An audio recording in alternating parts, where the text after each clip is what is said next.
Hey guys, welcome back to the Scared Stiff podcast. I'm Mike Hawkins. This is my co-host Scott Noyce. I just want to take this time to let you guys know that our YouTube channel has extra content. They're called outtakes. They're usually tangents that we go on throughout the episode, talking about things that don't really relate to the episode so much, but we find to be interesting little snippets of content. So if you want to check out those exclusive clips, you can just go to YouTube and look up Scared Stiff podcast. How you doing, Scott? I'm all right. How are you doing? I mean, I wish we weren't talking about this movie. I'll tell you that much.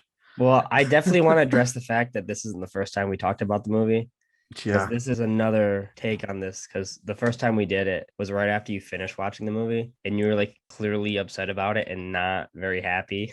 and it was not just a even just like mountain of disappointed depression. with, not even just disappointed with the movie, but it's just like, you know how like you'll get out of something and you're like, if I just don't talk about that for the rest of the day will be easier. It was clearly Yeah. much like that.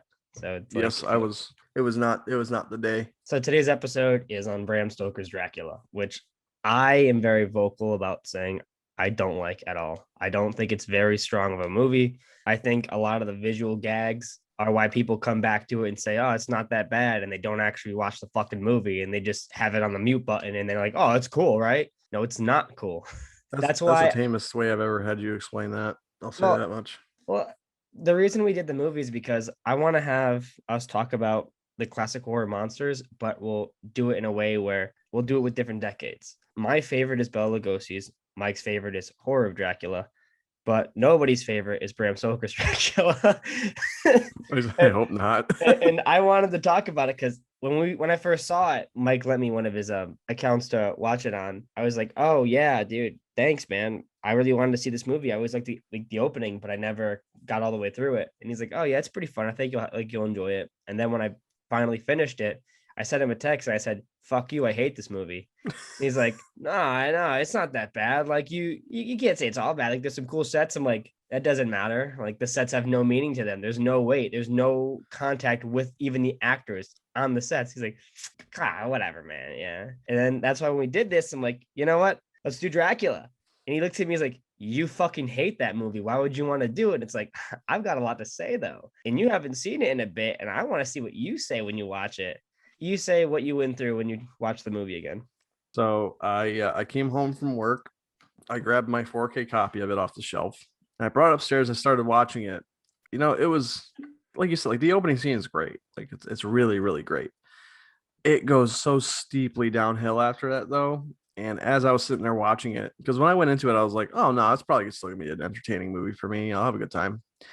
Oh my god, I just wanted it to end after the first 15 minutes. This movie is incredibly dull and it almost put me to sleep. I even texted you and said, dude, this movie is literally cinematic NyQuil. It is so boring. There's nothing to latch onto in this movie aside from aesthetics, and that in itself is boring to have to say.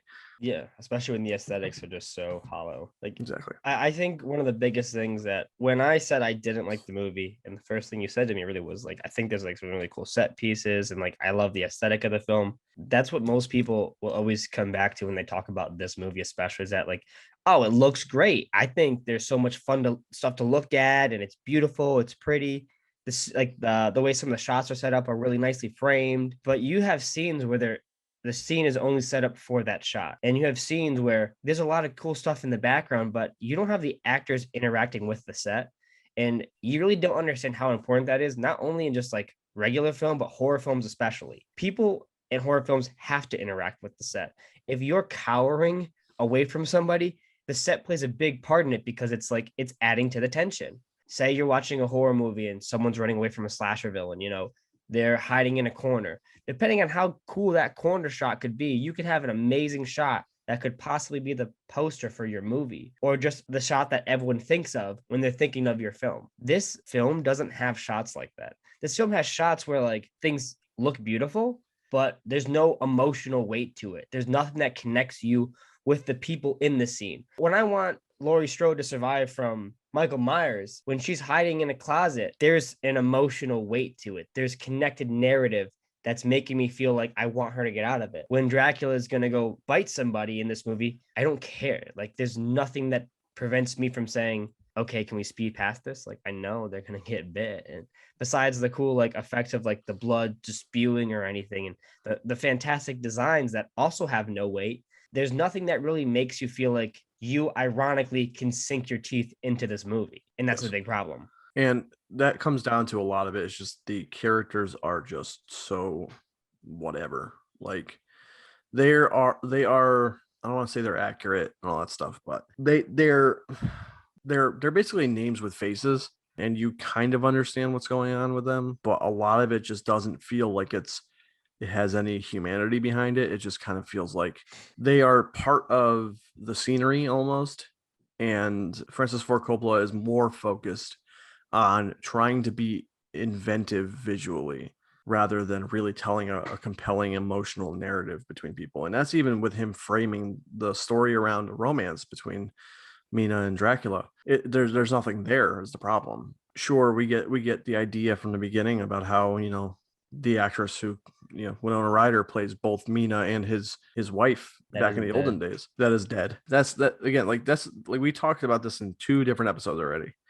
How character is very important to why you get invested in these things, and especially a movie like this that's supposed to be this like 2 hour epic of horror and romance. And when you don't have characters that you can really identify with, all of it fails. Like it all just falls apart, because the whole point of romance is you're supposed to want people to either be together or not, and you have to want people in horror movies to either live or not. And the problem is that in this movie, when you have characters as boring and dull as they are, you don't care about either thing, so the whole movie doesn't work. And that's the big problem with this one. Yeah, I don't care about anybody except for like one person, and he fucking dies anyways. Yeah, I mean, I like Lucy. Like we've talked about. We this I is one of don't the like Lucy as a character. I like Lucy's subplot. yeah. I think Lucy I as a enjoy character watching is her. whatever. I enjoy watching her, and I enjoy the suitors, all three of Yeah, them.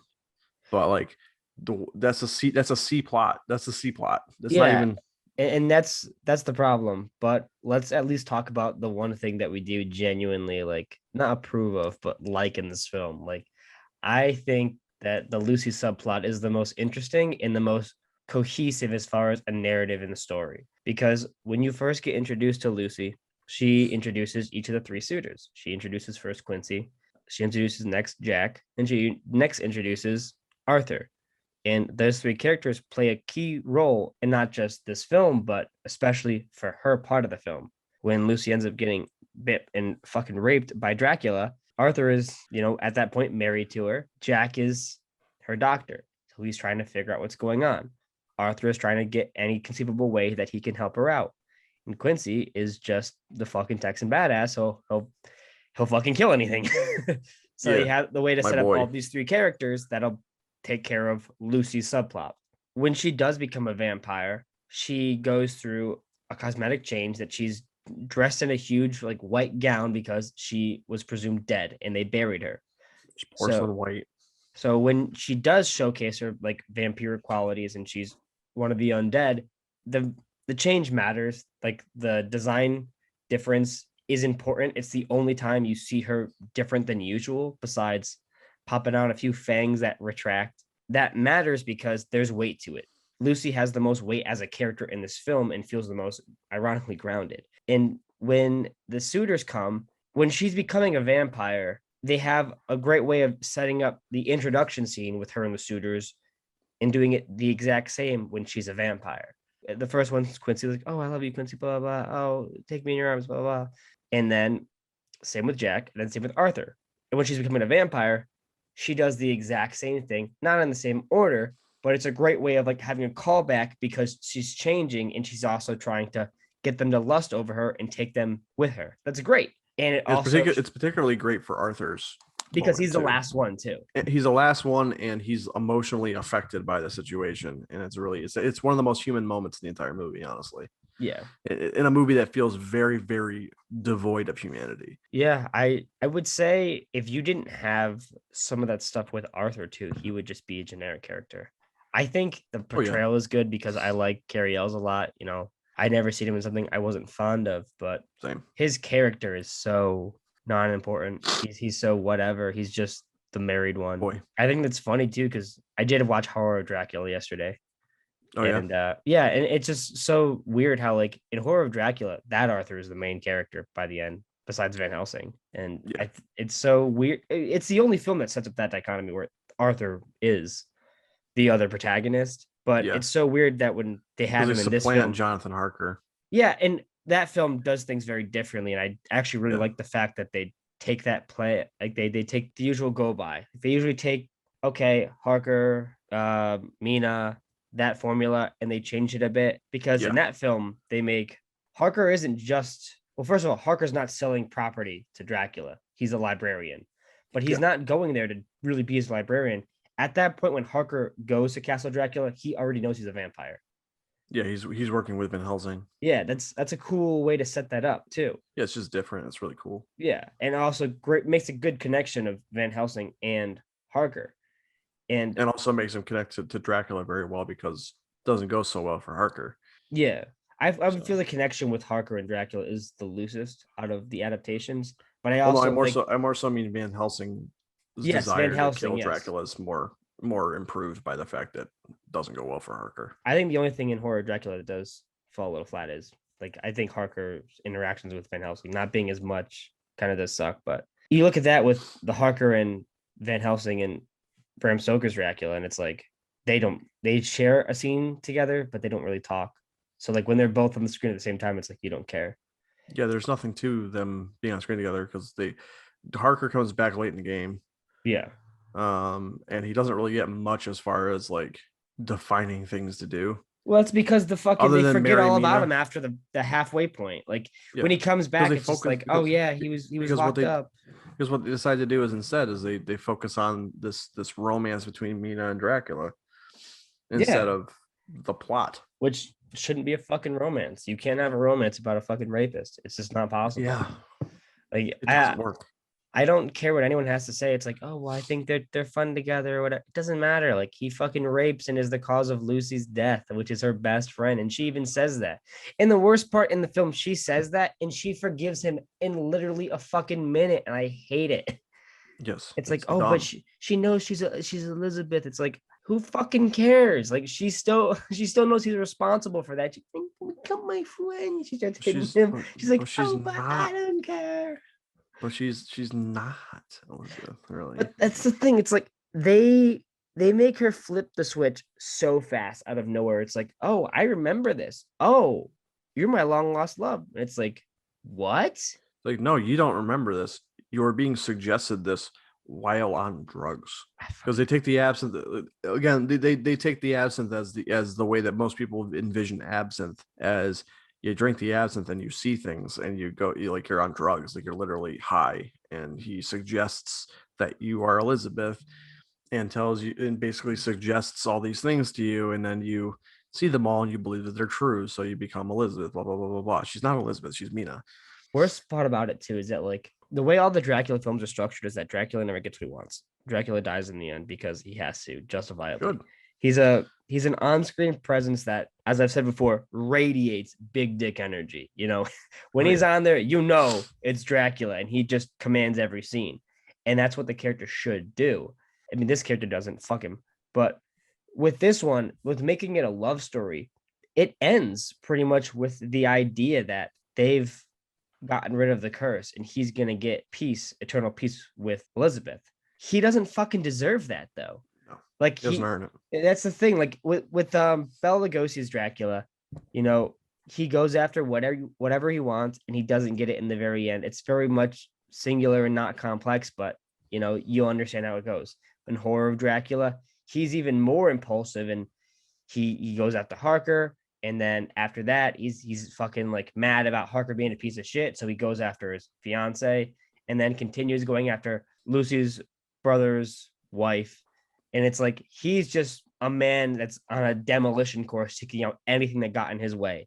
And then with this one, it's like he'll do that and he doesn't care. But at the same time, it's like, oh, but I want my eternal peace with my woman. You don't earn that, though. If you're gonna go and show that this character has had 3 other women that he has manipulated to becoming vampires, he imprisons Jonathan Harker. He fucking pretty much kidnaps his fiance. He rapes as a beast fucking Lucy and is responsible for her death. Why does he deserve eternal peace? He doesn't deserve it. No, they don't set him up as this tragic figure that is misunderstood and isn't such a bad guy. Like, he does terrible things, and the movie doesn't seem to understand the things that he does are terrible, and that they're things that are not necessarily redeemable things. So They're not. they're not. Most of them are not. Like, I can get behind vampires killing people because it's if it's part of their they need to eat or whatever. Like, I can get behind redeeming that because lots of media do that, and they find ways to redeem it. It's the rape and manipulation kind of thing where it's just like, that person doesn't deserve happiness. Like, either way, it doesn't matter whether or not he had a bad life. Like, you can't do that and then just expect me to be like, oh, but he got his wife back. Like, I don't care, man. Like, Yeah. you're a shithead. You don't deserve your wife, man. Like, you should be in hell for eternity. Oh, 100%. Actually, he will be in hell for eternity with his wife. That's according to this film. I doubt it. Maybe not with his wife. What a good man. He deserves everything he gets. But you bring up like does somebody deserve redemption, or like how far is too far with some things? Like, when we were talking about it before we had mental breakdowns and a sick episode of depression. Yeah. Like, we were saying how there's so many other characters that go through things like that, but you understand it way more and you feel really bad for them. When Frankenstein ends up murdering the little girl, he doesn't understand the weight of that. He didn't try to murder her, but she drowns. And he can't, it's like, imagine you put a child in a full-grown man's body. He can't understand the weight of his actions, but he still has to have consequences for those actions. And that's what leads to the end of that film. And yet within not even with it just within Universal monster movies and stuff, but like I'll indulge myself a little bit, but like the character of Angel from Buffy and Angel, he does some pretty terrible things throughout the series, both series. He the whole situation with him having a soul, and he loses his soul and becomes his different identity, Angelus, and kills main characters. But it's like, that's not him, and you can justify all the things that he does based off of set up lore and stuff like that. But with this movie, you are basically asking me to forgive a rapist and terrible sociopathic human being. Well, he's not a human being, but you're asking me to forgive a lot in a character that there's no reason to. Like, you're bringing up Frankenstein's perfect because that's a character that doesn't know what it's doing. Yeah, 100%. Has no idea. Absolutely no idea. Even other characters in there, like the Wolf and the Invisible Man, which is my favorite. But like the Wolf Man, like, he doesn't commit these acts on purpose. It's literally it's a different persona that takes over at night. And in the end, what he wants is death because he knows the acts he's committing can't be stopped, and he doesn't want to be that person. So when he does die, you feel so bad because Larry Talbot doesn't deserve it, but it's what's necessary with the way the film's structured. In The Invisible Man, you never see the scientist really go through mental digression, but it said how he was a really good, smart, and endearing man. But after he took the serum and became the Invisible Man, his mind became warped and altered, and he became more deranged. So that's because of the serum, and it's really not that person's fault. So when he does inevitably have the end of the film come along and he meets his end, you do feel bad for him, because if he never took that serum, things would have been much better and much easier for him. Yeah, he wouldn't have died. But it's necessary too. So many terrible things wouldn't have happened. But that's kind of that's kind of the beauty of the tragedy of a lot of the Universal monster movies. And ironically, it's one that can't work for Dracula. No, because you have to. In Dracula, he can't do that. If you want him to be Dracula, he can't be redeemed, because the things that Dracula has to do are irredeemable. If you want him to be redeemable, he's not Dracula. Like, it's not an accurate rendition of a character, or it doesn't work the same way. Well, also look at how a lot of those films structure when they have like team up movies, or like those monsters come together like Monster Squad or even Van Helsing. There's a reason Dracula is the one in charge, because you can't redeem him. Because Dracula is an entity of force and an Yeah. entity of evil. It's not even like giving him a love story would be bad, but if you had a love story that's bent on vengeance where he can't swing around, it's much easier to believe versus one where, oh yeah, I just done some terrible things and I want to get past it. It's like, yeah, well, so did the people you raped. As a fucking dog. Yeah. I don't forgive dog rapists.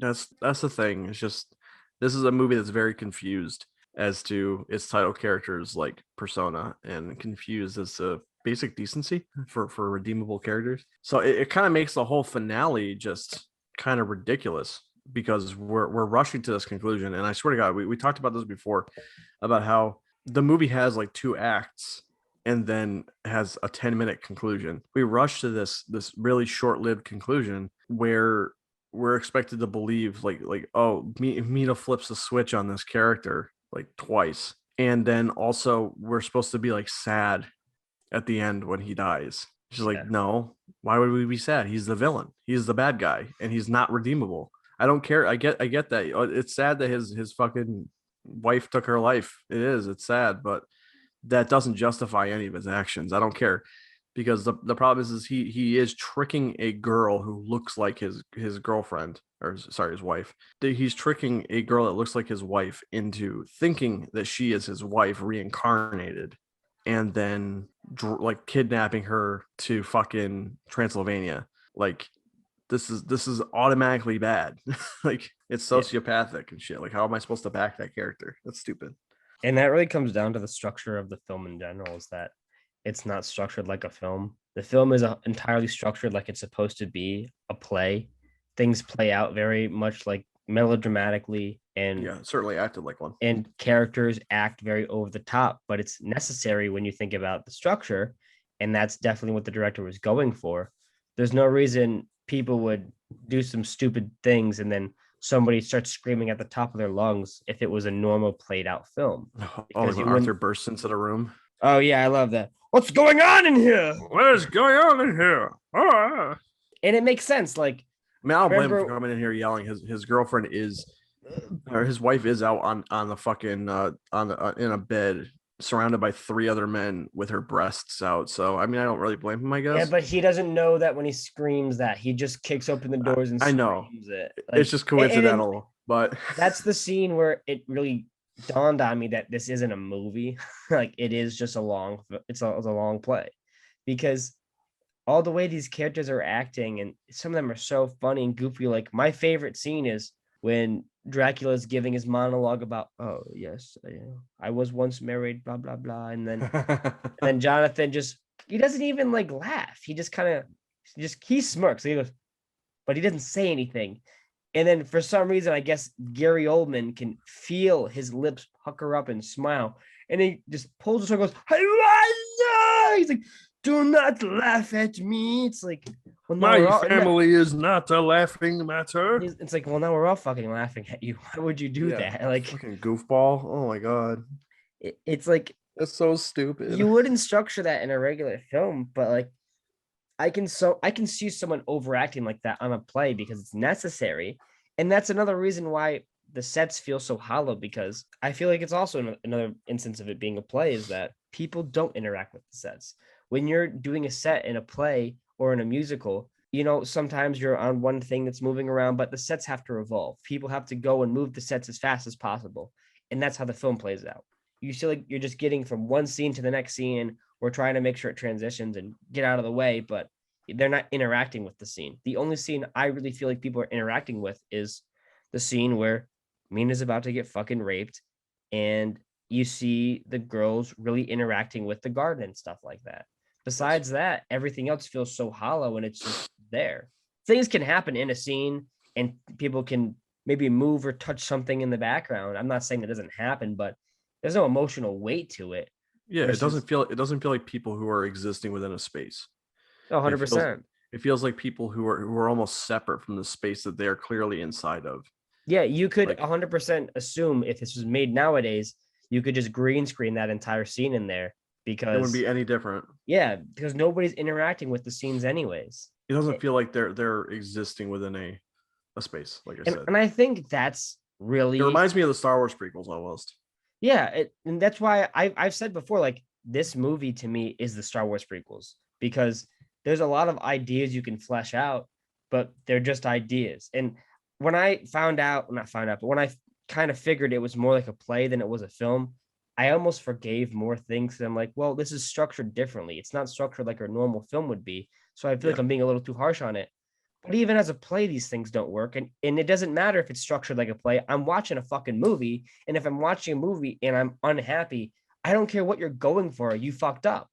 So you can forgive a certain amount of things or more so you can understand why things are a certain way, but it doesn't change everything. I understand why the prequels aren't fleshed out sometimes. I understand why they go to certain extents and it's like these are cool ideas, but you don't delve more into it. That doesn't mean it's okay that I understand. Yeah. Understanding is one thing, but you need to realize those things too. An idea is just an idea until somebody says, I'm going to capitalize on it. And if you don't Yes. capitalize on it, what's the point of having the fucking idea? Everyone always talks about filmmaker intent, and that's important. Don't get me wrong. Filmmaker intent is important. There's certain tiers of that you can kind of get into because like when you're talking about like movies, you're like, well, I think it should have been like this, and this.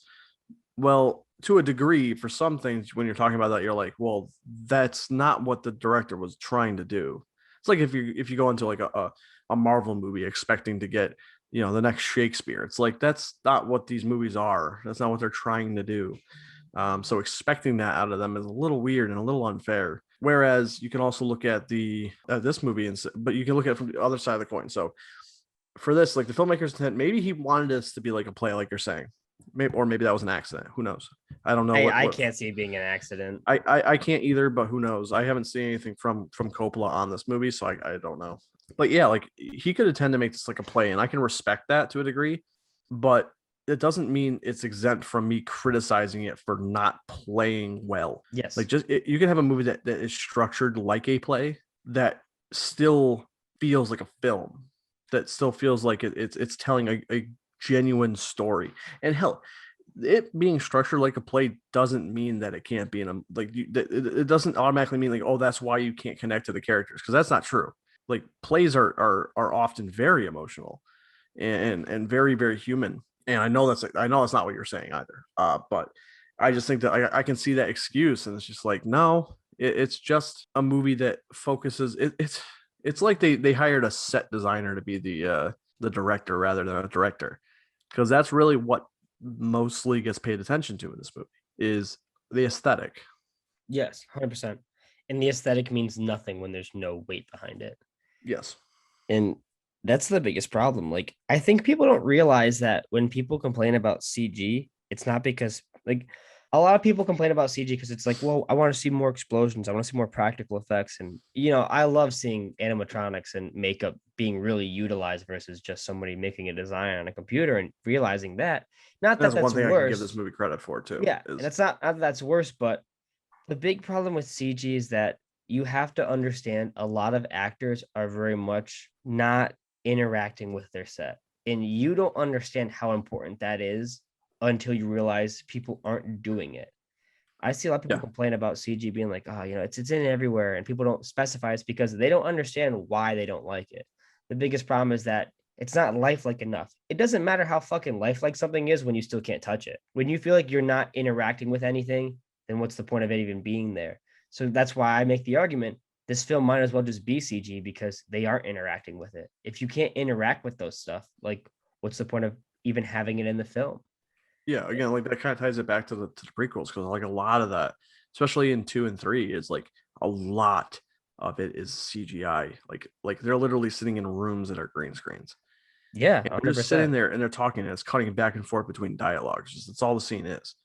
There's nobody walking around. They're not, investigating into the area. It's all just CGI. How impactful can a horror film be without interactivity? Exactly. And There's so much especially tension because like necessary in horror films that are included with contact. And when you're not yeah, making contact with other things, you lose so much tension.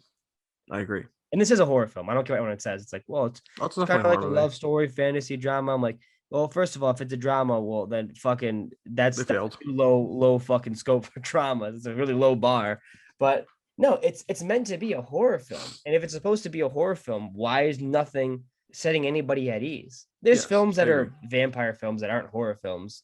Like Interview with a Vampire is not meant to be a horror film. It's meant to be through and through like a fantasy drama for the Yeah, most part. But that film touches on things and still has huge interactivity and still blends more to the horror genre than this film does. But this film is trying to be horrifying. This film is trying to scare you. There's no reason to have Gary Oldman in a giant fucking bat suit and not be terrifying. But it's not because it's just there. All these designs have no narrative weight to it. And it's like, I brought up Fright Night before. We brought up American Werewolf. All of these different design choices for these characters have narrative weight. Whenever yeah, somebody changes into a, like for Fright Night, whenever the main bad guy turns into his more vampiric quality, like in most vampire films, like Lost Boys, whenever they change into that, it showcases they're more feral. There's more instinctual yeah. malice in these characters. So whenever Gary Oldman does one of his 6 different fucking changes, you don't care because it means nothing. There's no narrative Yeah. weight behind it. He's And, just and, doing it. It just looks and different. I want to make clear too. We're not saying that we want them to spoon feed us reasons why these things exist. It's just that in the film, nothing that happens in any of the scenes that these designs appear in tell you why they exist. You Yes. don't need I don't need Gary Oldman to say I am a bat because I am reverting back to my animalistic side, or I'm a wolf because I wanted more hair on my body. I don't fucking know. Like there's really no reason. It doesn't make sense. It's just like I don't need you to tell me why. I need to see why. And the problem is that outside of 2 forms that he takes in the movie, Yes. they don't really illustrate why these forms exist. They're just there because I guess they had the money Yeah. and they were just like, well, we got designers. They have some really cool concept art. Let's just fucking make it and put it in a scene. And I respect having that, but you still have to And they're utilize and it. they're awesome looking designs. Don't get me Yeah. wrong. Like the bat design, awesome. The dog design looks cool. It's But just because it looks again. That's the whole movie though. Is that this looks cool, but that's all it is. and It how just looks ironic cool. is that? How ironic is that a film that is so built on telling its narrative through imagery that it has no narrative behind most of its imagery? I Like, agree, and it's just it's amazing. It's amazing knowing that this is directed by Francis Ford Coppola. It does not feel like something that is directed by the and guy I'm who pretty directed The sure it's a Godfather. passion project too of him. Like Yeah, he really wanted to do this and make it. And it's not like some studios like, oh, we need you to do this. He's like, no, I'm so involved in it. And it's like, how do you mean involved? Like yeah. you wanna make this, or like you're emotionally entangled into it? Because I don't think there's any emotion really at all in this movie. Like, and I know plenty of people who love this movie, and that's good for them. And genuinely, like, if you enjoy this movie, good for you. I'm glad, and I would love to know why. And that's not even me being a snide prick or something. I'm seriously like asking. I really want to know. Let us down. Let us know. Like, start a conversation about this because I'm really actually genuinely curious. and Um, and I would say in a way that isn't like, oh, I just have fun with it because it's campy. Like genuinely love it. Like genuinely like I think I can appreciate this and this attribute, not just saying like it's fun to fucking throw on because it's stupid. yeah. And Because I want if you say that, it's like that's cool, man. I get that for some films. I can't appreciate it that way, but I understand it. yeah. I want to know how someone genuinely appreciates this film and thinks it hits all of its narrative beats and how it's a complete film that really has you connected to it. Not in a way of saying it's impossible, but I want to see more of that because I'm not getting any of that. There's nothing cooler than getting a different perspective on something you can't latch onto, because maybe you will latch onto it, or maybe you'll just grow to understand different qualities that people look for in film, which is also super cool. Yeah, write a fucking essay. I'll read it. Seriously. I won't do Uh, that. No, I won't read your okay. essay. Okay. Well, That's a lot of time. if somebody responds to your comment, it was probably me then. But yeah, seriously though, I do really want to know why. And I know that there's plenty of fans of this movie out here. I live with 3 of them. Yeah. How about we talk about a little bit of the technical merits, because we talked about like the makeup and all that stuff. But we haven't really talked about like the cinematography and transition work, the editing, and actually the thing that I respect the most about this movie, which is the matte painting work. Yeah, The matte painting stuff is gorgeous, and I I miss miss that matte shit. paintings. Yeah, It's so good. It looks really good. I have to give credit. Like there's some of the visual aspects of this movie that give me fucking just an aneurysm, but that those consistently impressed me because they just look so good. And it's like they're in scenes that you don't expect them to be in, like the train scene towards the end. Yeah, Like yeah, yeah. they're only like maybe a car, maybe two of those train cars are real. The rest of it's matte painted, and it looks stunning, stunning. I miss matte painting stuff, dude. It's so cool. I would say the editing altogether is pretty well done too. Like The I don't editing, I don't have any cuts in it that really draws me out of it. Like scene transitions is different. Those are terrible for most of the yeah, part. Like we've talked about there's the one transition with the tunnel that I also agree is a pretty good transition. it's pretty But sick. but you start to notice as some of the transitions, like they're forcing it to work and it's really Yeah. dumb. And sometimes they don't even fucking care. Like if it was gonna be like a gag where like every scene transition has some weird transition in it, whatever, fine. There's a fucking peacock one, which is just stupid. It's just oh, it transitions into a circle. Like, wow, peacock feathers have circles on them. That was what you got. That's pretty awesome. Nice job. High five. Go team. I was But that expecting it to transition into an eye, which would yeah, make more sense. but even so, like it still feels so fucking forced because you see the Well, camera it's like it's panning every over to this transition. peacock. Like it's like, yeah, I get it's a peacock and it's a cool transition and an idea, but there's no narrative weight to it. Transitions, if you're gonna make a transition that is unique, you have to give a reason for it to be there. I Yeah. will take a crossfade transition any day over some forced shitty transition that just draws me out of a movie. Hell, I take a smash cut. And like I don't, like smash cuts can be good, some of them can be bad, but like artistic transitions can go either really well or really badly. And the problem is that the majority of, because it seems like almost every single transition in this movie, every time a scene, it's not, I'm being hyperbolic, but it just seems like it happens so often that Coppola just decides to do these ridiculously flashy transitions. And some people love them, and fine, I don't beseech them that good, enjoy them all you want. But to No, me, don't enjoy they all of them. but You to me, can't. they just have not. I bet in the '90s this shit was crazy, but nowadays it's just annoying. Like it's just like if you could feel the director saying, "All right, we're gonna force this shot to have this special transition, even though it doesn't really make sense. We're just gonna do it anyways," and it looks so tacky, and it sucks. It just sounds like we're two 25-year-olds bitching about a movie we couldn't have possibly seen as when it came out. We're looking at it through modern day glasses, I wouldn't even but say that though, like because there's it's just so many like things that, like, if we can go back and appreciate and Evil understand Dead. films, like not just Evil Dead, but like Horror of Dracula, the Universal monster films, like one of both of our favorite films in general is Casablanca. And Yeah, it's like that's a film that came out in what 1941, 1942. If we can appreciate films that are that far back and showcase the beginning of cinema, things that took place in the big revitalization, like in the 80s for cinema, yeah, the 90s for films in general usually suck because it feels like it's trend setting in cinema, and yeah. trend setting just sucks in general. If this film came out 6 years later after Jurassic Park, I guarantee there'd be way more fucking CG. I Oh yeah, guarantee it. Because this film, with the transitions and the way things happen, having Keanu Reeves in that role, a lot of it just comes down to artistic vision, trends that'll get people in the fucking seats. And that's what the film matches up to be. And it's just so weird, disjointed, and I hate it. That's that's my kind of the biggest thing problem about with films in the 90s. A lot of films yeah. follow that It's just play style, and it's like, the what's the 90s is fucking full of point? 90s is the 90s for cinema. A lot of times is full of just overindulgence. Um, Same with and 2000s for like CG. In the yeah, 2000s, like CG was a way of saying, look how good this is, see the movie. And CG became such a heavy gimmick to an extent. Okay, yeah, I get there's a design here, but I'm not watching the fucking Two Towers. That's not Gollum. I'm not getting interactivity from the CG design. yeah. I'm just getting an aneurysm because you keep showing me this shit and you put fucking $400 million into a design that can't interact with the fucking cast and crew.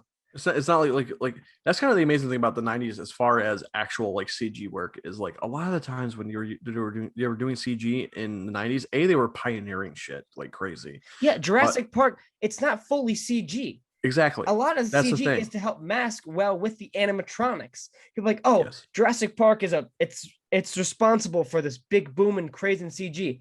Watch the fucking movie. It's not about how crazy the Yeah. CG dinosaurs are. It's about making CG in animatronics and live action fucking designs cohesively work together. It doesn't replace it because Yes. you would lose so much interactivity with the fucking designs if you can't touch them.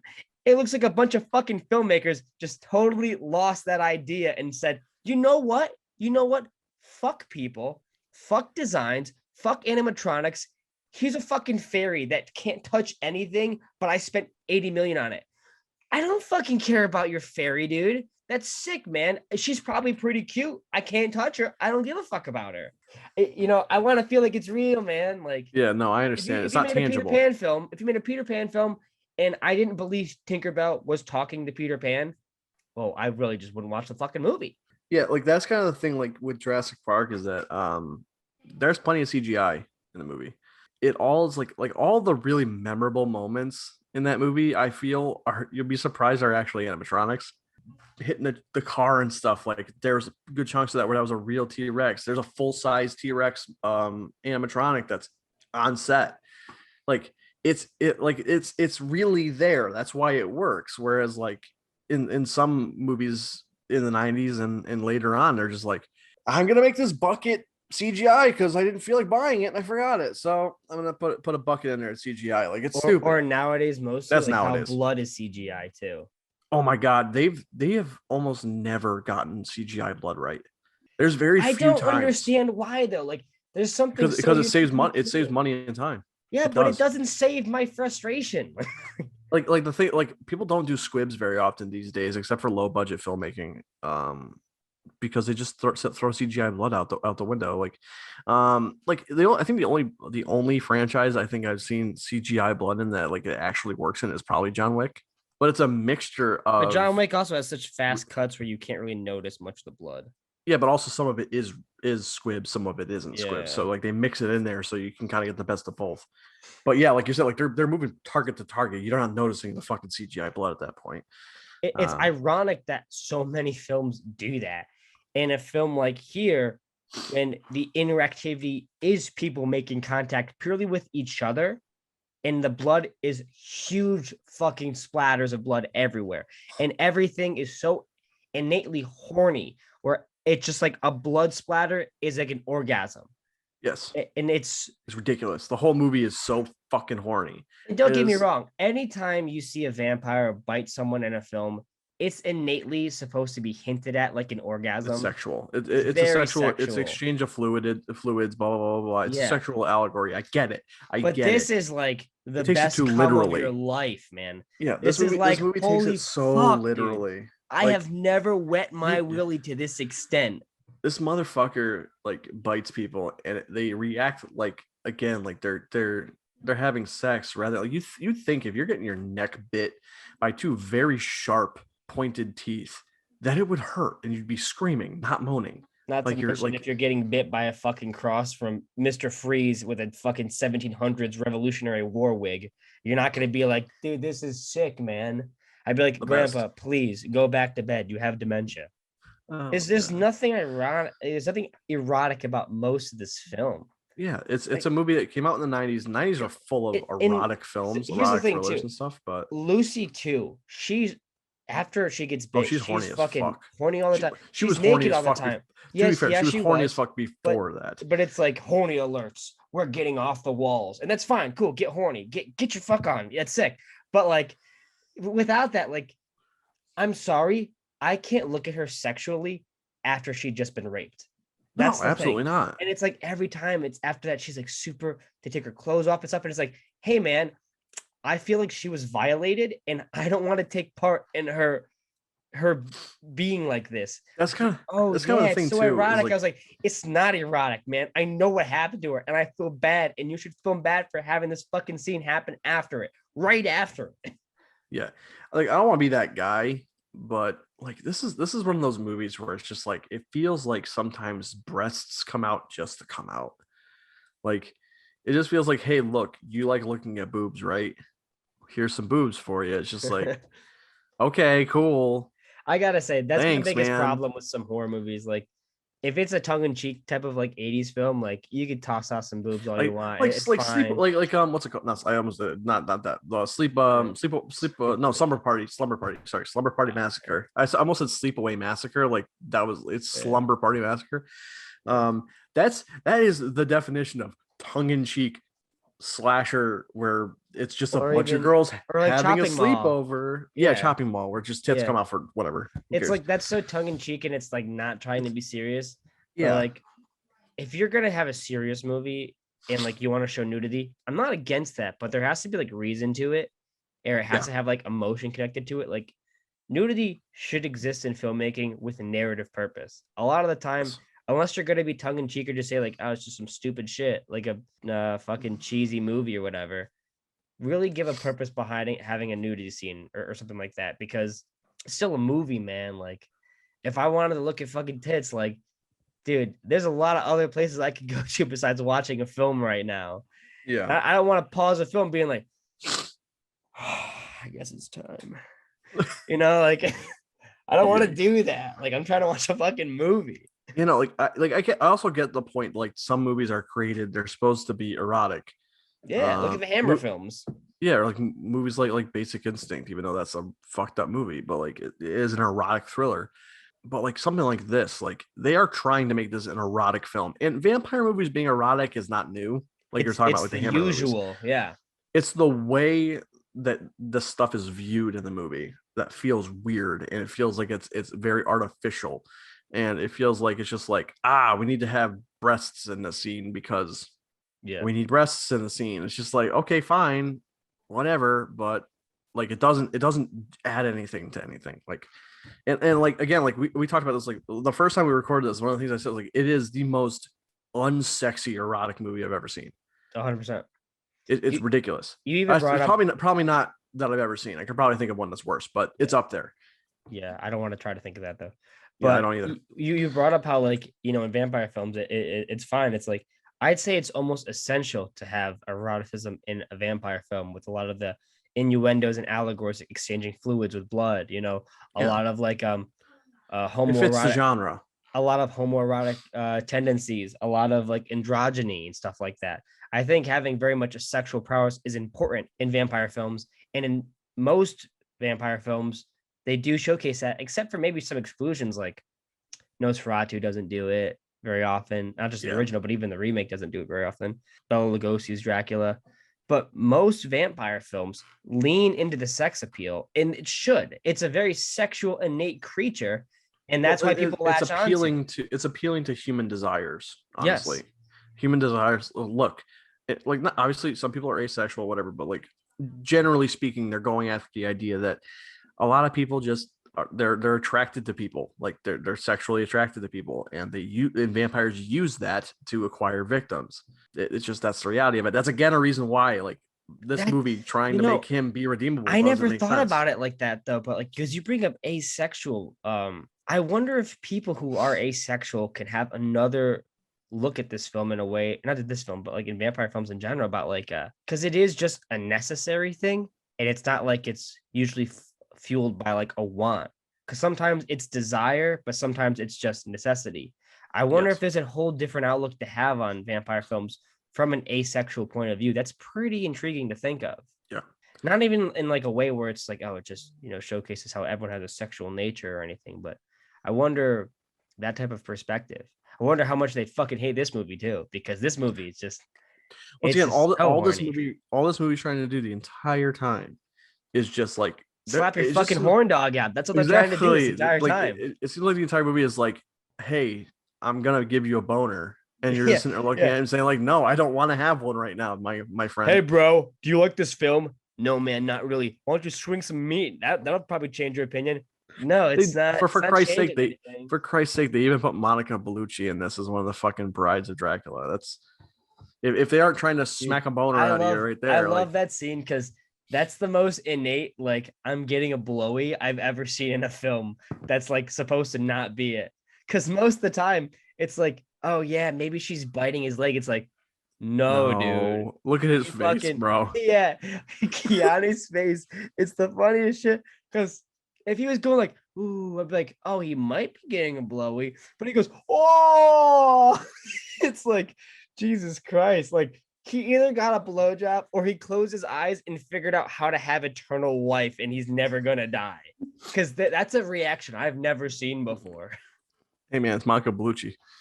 This movie is it's funny. Weird. It's Honestly. such a weird fucking movie, It's so dude. fucking funny. Like, It's just like there's so much here that like would work. Like again, the technical prowess is there. Some of it's a little bit overextended and a little bit there's a little bit too much of certain things, but the technical prowess is there. There's a great cast here. I probably wouldn't like I know why they casted Keanu Reeves. I probably wouldn't have casted him as Jonathan Harker, just saying. But like there's a good cast here. Even like Anthony Hopkins is a great actor.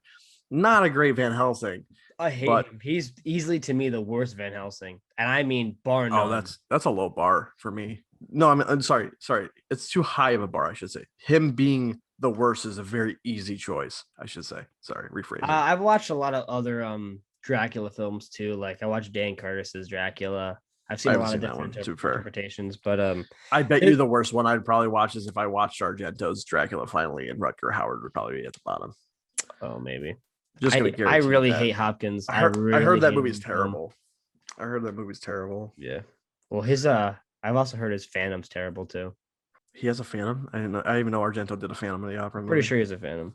Gross. I love Argento. Argento's an amazing director, but I love his Giallo films. Yeah, they're fantastic. But yeah, no.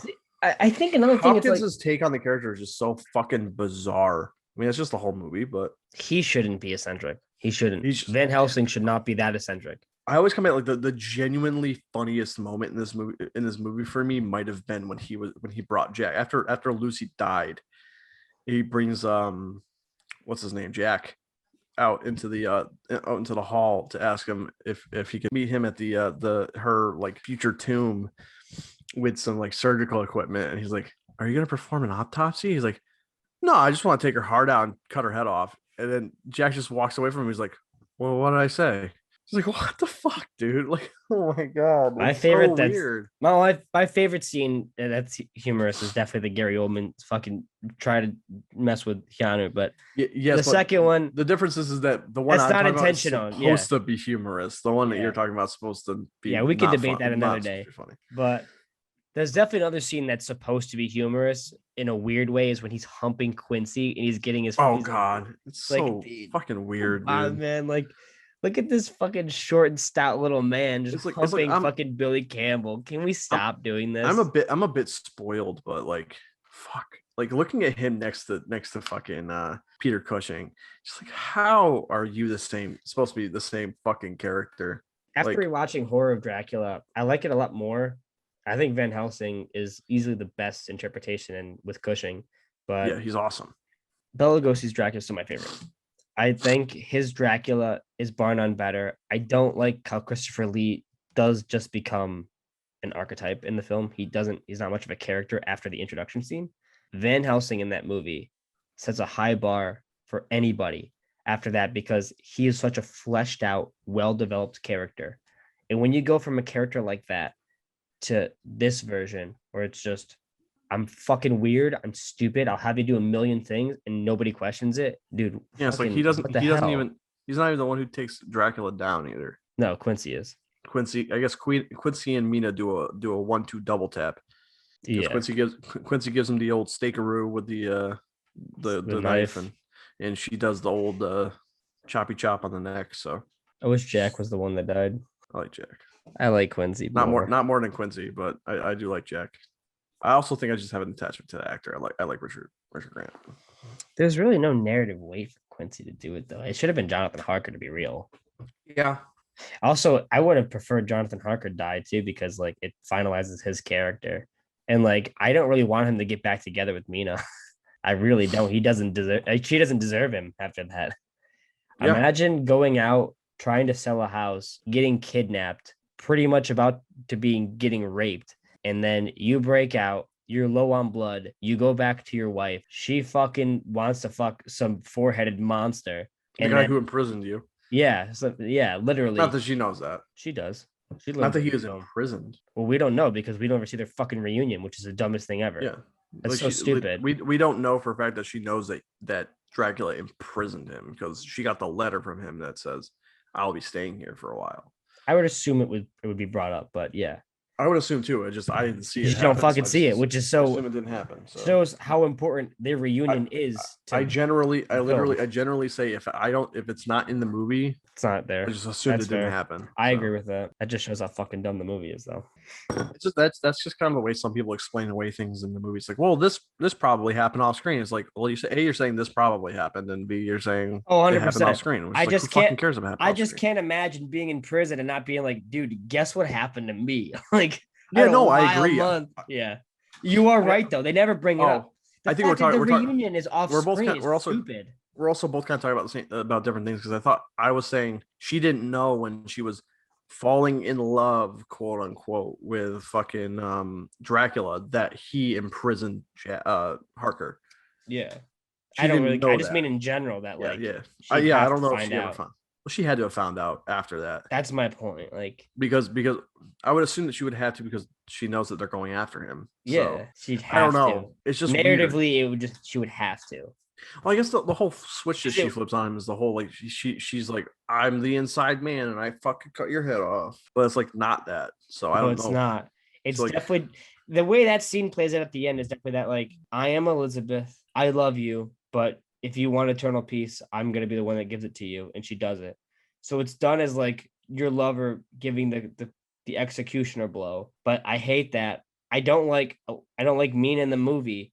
I fucking hate Dracula. The entire end just if it literally was just Quincy running up and stabbing him, and it was like a big fucking cut to like a black screen, I'd be like, I'll take it. It could yeah, be the worst fucking thing ever, and I would like that way more than the ending they give because that's it's so kind of the not thing. Cause like deserved. the final like 15 minutes of this movie is just it feels like it should have been another 20 minutes. Yeah. Like it feels so short. And like they bum rush Dracula. They're chasing him through the mountains on a carriage, which I remembered being a lot better of a set piece than it was because I was watching it and like with the lighting and the way that it's filmed, it's just like I don't know who the fuck's getting stabbed. I don't know what's going on anymore. And they get in front of the castle and fuck. I'm not gonna lie, it's pretty funny to watch Dracula like bust out of his fucking coffin or whatever and just fucking punch people across the fucking the castle steps. He just whacks. He Yeah. just bitch slaps everybody That's why for it's no even reason. weirder that Quincy dies because he just gets hit. Like he doesn't get like fucking stabbed or anything. He just gets punched away, and it's like, No, he oh, gets stabbed. He gets stabbed. They show his back is all bloody. I just thought it was like he took like a fucking hit on the back when he like falls or whatever. No, he gets Whatever. stabbed and or slashed. I can't remember what it was Oh, specifically, but boy. he did get cut up. He was bleeding, and that's why he died. Sucks to suck, dumbass. Yeah, but like it's just it feels like you have this big showdown. You feel like the showdown is just beginning. You think when she walks him into that fucking room that they're gonna have a showdown. That's the way it looks. She's like, it's my Really? like I have to take over I now. never felt that. That's what I felt like because it's my turn now because she was like saying like it's like you've done your part, it's my turn now, and like it looks like it's supposed to be Really? a I longer never scene. got that. I always picture it like because the way it plays out, it's just like I always picture it like she's gonna bring him in there to try to help him and like get him out because she's clearly just fucking stupid and like, yeah, I'm gonna save him. I love him. And when she kills him, it's like great, he's dead, but like I knew it was going to be another fucking stupid long monologue, which is just dumb and annoying about a stupid love plot that doesn't make any fucking sense and is just overall harming this film and my watching it. Maybe it's just me because I feel like that would be a logical choice for them to do based off of the fact that this man manipulated her and did all these things to her that I feel like she would want to snap back at him. But then again, she's fucking stupid. So you're right. But I just Um, feel like you say she's not even Elizabeth. In my perspective, she's 100% supposed to be the reincarnated Elizabeth. And like I don't see in her as that based off the absence. but there's Like other the scenes whole too where idea. she talks about like I don't know this but I'm thinking of other memories and it's not just in that scene, it's other scenes they talk about that too. And at the end of the film, it's not even a thought of like, oh, this man did this to me. She just 100% loves him and she's 100% willing to do whatever for him. And the only reason I believe she kills him is that he told her to do it. And I Yeah, fucking hate that. I hate this movie so goddamn much. yeah. I Nothing don't is know. deserved. No, None of the romance works. None of it makes fucking sense. Everything feels so goddamn forced to get from point A to point B. And you finish the film like, what the fuck? You could do so much to make this narratively flow when you said, no, I'm gonna fuck it up as much as possible, take you out of it and say, hey, did you have fun? Of course not. Fuck you, and then get kicked in the teeth. Like that's I what mean, this like film is to me.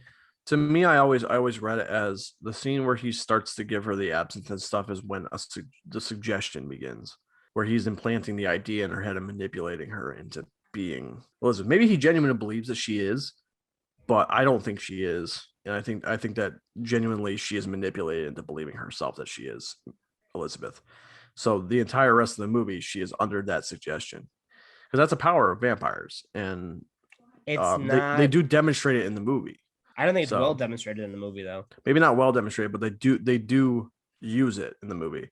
So it's like that's why I read it like that. Is that I know that that's the possibility, and the way that it reads to me is that she is being manipulated into believing that she's Elizabeth. And at the end, she still believes she's Elizabeth, but she kills him. I mean, it does come down to the fact that he is supposed to be a tragic figure, and him dying is supposed to be a release from the evil. And I get that. Like that's all that's true. It's just that I don't believe that she's actually supposed to be Elizabeth. I think that it's all just manufactured. I think it's supposed to be. I think the way the film reads itself is that Elizabeth is going to give him the final killing blow. It's going to release him from his like demonic fate. He will ascend to being probably in heaven and not go to hell with all the shit he's done. And then when Elizabeth dies again, this time she won't reincarnate, but she'll be with him together. And that's how I feel like the film plays out. And that's why it bugs me so much. He doesn't deserve it. We've said it a million times. He doesn't deserve it. It's The thing even that irritates me most though is that happens. She cuts his head off and it cuts straight to black. There's no resolution beyond that. Like you go through this entire movie and you got Jonathan Harker back. He's not dead. no, All these people back, and all of a and sudden it's just he like doesn't she cuts his matter. head off. She cuts his head off, and then all of a sudden, boom! Bram Stoker's Dracula credits. It's like, And that's the problem. He doesn't matter. He's the introductory. He's the protagonist character from the get go. And as soon as they introduce the love plot, he's gone. yeah, and It's it's like so fucking stupid. that's kind of the problem. It's just like this is again like the finale just feels like they're like I don't know, maybe they edited it down severely or something, but it just feels like the finale, it feels like, and I know it's not. Like I said the first time I recorded this, I bet you if I took out a piece of paper and I wrote down all the plot points of this movie, I could point out where the 3 act or 4 5 act or whatever, however many act structure is. But in film, it does not feel like it has that kind of a structure at all. No. And because of that, when you get to the finale, it feels like the finale is 10 minutes. Like the 3rd act or the final act, I should just say, the final act is just 10 minutes long and just ends with an abrupt cut to black. It's a weirdly paced movie. I don't think the editing is.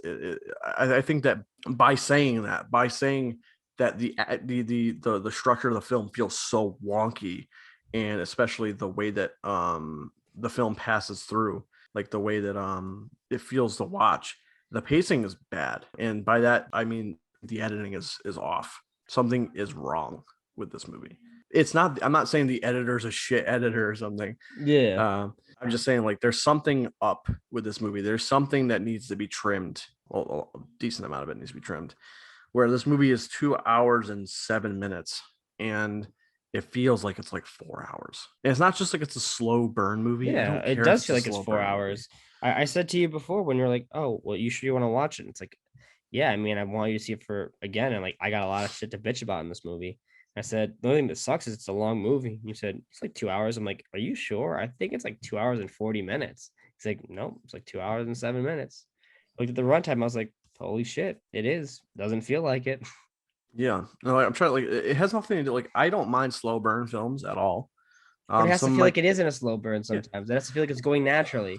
well, there's a difference between being a movie being a slow burn and a slow movie. So it doesn't sound like there's much of a difference when you hear No, it there like is that, though. Yeah. but it is like you can watch a movie like Blade Runner 2049. That's a slow burn film. Build up is important with films. Yes, And like I love setting the films. stage, context, all that stuff. It's very important stuff, and laying out your plot points perfectly, and making sure that the payoff is of maximum power. is important. So slow burn films are important. A lot of thrillers, a lot of great espionage movies are slow burn movies. The problem is that this film doesn't feel like it amounts to much for all that slow tendency. My favorite thing about slow burns is that when you're taking so long with the first act of a film, you're getting so much more investment into a character. When you're watching a slow burn film, it's almost like you know for sure that you are going to get latched onto a character. And the Yeah. problem with this film feeling it takes so long is that I want to get by everything as fast as possible because I can't be latched onto these characters. These Yeah. characters don't interact like real characters because it's not a film, it's a fucking play. And they play out like just stereotypes most of the time. Everything feels so forced. And if I can't get invested in the characters, then there's no point in feeling having everything be so drawn out. At this Yeah. point, you're not getting me along for the ride. You're fucking hog tying me and then just forcing me to sit in the back seat. Yeah, I agree. It's like they set up with the opening act like that. We're the idea is going to be that Jonathan Harker is our protagonist. Which if they want to bait and switch it and make it Mina, that's fine. Like they don't give much context to these characters other than he's getting married to Mina and he's doing a very important real estate deal. That's it. That's all his character has. Like there's nothing else to him.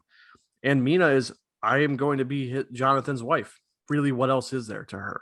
Honestly. Yeah. Oh, I'm friends with Lucy. We've been friends for a long time. You can't get latched onto these characters. There's nothing to latch onto. There's nothing there. The only character that has anything the only character with a real concrete origin and the character technically is Dracula. And that's Yeah. fine. But he's But not the your problem is protagonist. yeah, he's not your protagonist, but you're still even though you're trying to make him a redeemable character at times, he's not the protagonist. And having your villain be fleshed out is great, but if your main players aren't, then what was the point?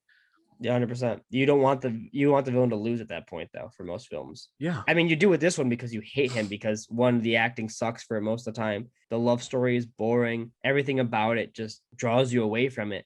But most of the time when you have one fully fleshed out character, you want them to come out on top. yeah, Yeah, that's the biggest problem with a lot of like sequels for stuff is that when you have a character that you've met the first film and the sequel, they flesh out the villain and they almost do too good of a job where you're like, oh, well, I kind of like them more now. You always have to keep a good like 50-50 of your hero and villain if you want to have a film dynamic where you can understand one side but still root for your protagonist.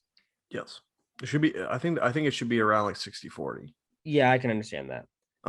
Because you really should get into your hero's head the most. I think it depends on the type of film, but yeah. Yeah. I mean, like, also depends on runtime and how much time you have to tell Yeah. your story and all that stuff. Yeah, like that's the problem. Is like, yeah, cool. I might know kind of who our main villain is or the title character is, but the actual protagonist of the movie is not Dracula, and both options for protagonists are not very well fleshed out at all. It's not like it's Van Helsing. Van Helsing's barely in the movie. Nobody's fleshed out. Yeah, that's the problem. There's nothing to these characters. How am I supposed to be invested in these? Like they want you to be invested in Dracula. They want you to be very invested in Dracula. They want you to want him to be a tragic figure that gets redeemed at the end. But the problem is that again, the things that he does are not consistent with that archetype. They're not consistent with the idea of a tragic figure that's redeemed. It doesn't work. He's a fucking creep and a rapist and a just a murderer and a manipulator. Like this is a character that should not and cannot be redeemed. This is going to be the final note before we give our final thoughts. I'm going to end on you cannot redeem a rapist. That's all I have to say. I've said it once, I've said it twice, I'll say it a million times. You can't do it. That's all. So, what would you say for your final thoughts on Bram Stoker's Dracula? This is a movie that I respect from a technical perspective, but it's a movie that I can't find myself enjoying watching. It's a very, very slow, meandering, dull film with characters that barely have any development to them. A lot of empty style, just full of visual choices that are, I guess, cool, but don't mean anything ultimately. It is the ultimate style over substance movie that I think I've ever seen. I don't like it. I used to. This is a big change for me. I went from about a 4-star rating down to a 1.5. I really don't like this. Out of 5 stars. I really did not enjoy watching this, and the fact that we had to record this again after recording it once is indicative of that. Because I don't usually have a problem tearing apart movies, I just didn't want to talk about this movie. I straight up just did not want to think about this movie for at least a day.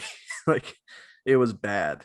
And I don't even think I even brought this up. I had to watch this in 2 sittings. I stopped it at the hour point and watched it the next day to finish it because I was just falling asleep. I was just so bored. There was nothing to enjoy in this other than some of the visuals. Just very, very disappointing movie. Very disappointing movie from a incredible director. It's just everyone has a bad day at the office. Everyone has a slip up. This was Francis Ford Coppola's for me so far. I love that this film exists for one reason entirely. I know whenever I talk about films, a lot of my complaints come from the fact that there's no real visual stylization. Films exist purely to show how the story is supposed to get along with plot, and that's all it exists for. And I feel like if I don't have any visual necessity to latch onto, nothing's going to strike me or stand out in the film for me. And I'm glad this exists because this showcases to me that I am not style over substance. It showcases to me that I want to love a character. I want them to feel like they have iconography. I want them to feel like they're real. And I want to feel like I'm getting artistic vision, but at the same time, I'm getting story. This film almost purely exists to say, you're not crazy. You're not asking for anything but a bare minimum. Because when you get something that is too stylistic, you are going to notice, you aren't going to like it. And that's a good thing. So I'm glad that this film exists for that pure reason, to keep me sane and not overthink about or how I viewpoint film. But besides that, as a film, it upsets me so greatly. Vampires are my favorite of the mythological genre in horror. There's so much to do with that IP. There's so much to do with those type of characters. You could really have so much of an emotional tale with these type of characters because you don't have one wolf. You don't have one crazy scientist. You have an army of different characters that can interact and emotionally talk to each other, and you aren't going to flesh that out. And that's this entire film.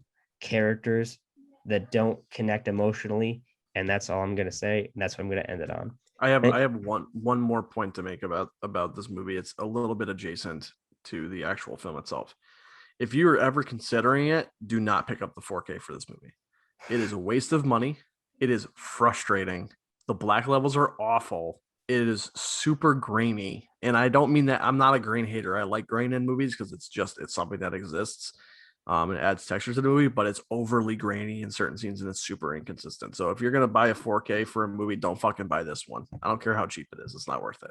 It's ass. It's bad. It's one of the worst 4Ks I own, next to Terminator 2. And on that note, I think that's enough for today's episode. Thank you so much for joining us. Don't forget to check out the YouTube channel. We have a couple of outtakes up there already. Pretty fun to listen to. We're also available on Spotify, Apple Podcasts, a bunch of other different places, Anchor, of course. Google Podcast. Google Podcast. Lots of awesome ones. So thank you so much for joining us. We'll see you again next time, and goodbye. Hopefully we'll be happier next time. We won't.